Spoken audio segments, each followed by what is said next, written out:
अस्सलाम वालेकुम। कहते हैं स्कूल ओनर्स जिनका बैकग्राउंड प्रोफेसरी का हो वो दूसरी शादी ज़रूर करते हैं। खैर, मेरे अपने जो तजर्बा है उसके मुताबिक जिनका बैकग्राउंड प्रोफेसरी का ना हो वो भी दूसरी शादी ज़रूर करते हैं। बहुत कम ही कोई एक्सेप्शंस आर ऑलवेज देयर, कुछ ऐसे लोग होंगे जो स्कूल चलाते हों और दूसरी शादी ना करें। बहरहाल, एक बहुत ही अजीज़ मेरे दोस्त हैं, उन्होंने एक बड़ा मज़े का मैसेज भेजा इस हवाले से, जो ख़ुद भी एक स्कूल ओनर है और काफ़ी स्मार्ट भी हैं।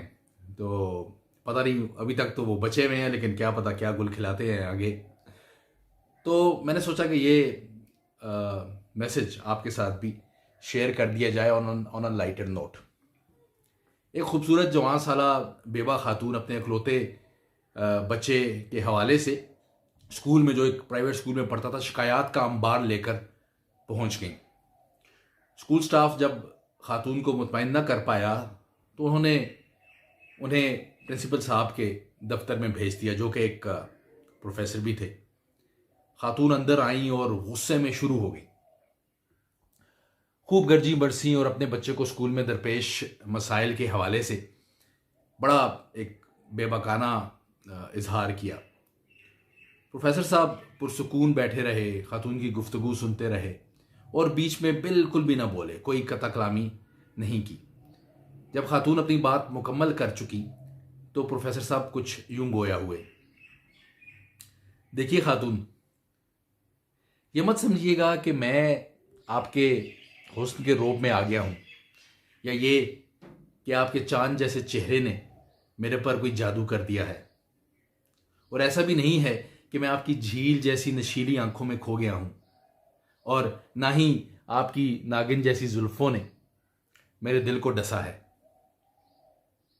आप ये सोचिएगा भी मत कि आपके गाल के काले तिल ने मेरी धड़कनें तहोबाला कर दी हैं।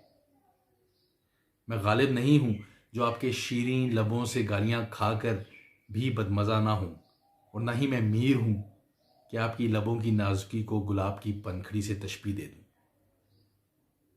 ना ही मैंने आपकी तमाम तर गुफ्तगू इस नीयत से सुनी कि आपको बोलते हुए सुनता रहूं और कुछ देर आपको अपने सामने बिठाकर तकता रहूं।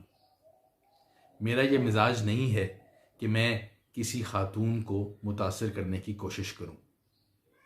मैं अपने स्टाफ से पूछूंगा कि एक हसीन और जमील खातून को बरहम क्यों किया गया। खातून जो इतनी देर से प्रोफेसर साहब की बातें बड़े गौर से सुन रही थी, खामोशी से उठी और बाहर चली गई।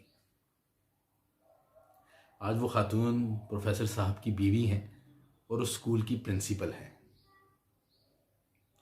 बंदा ऐसे ही प्रोफेसर नहीं बन जाता।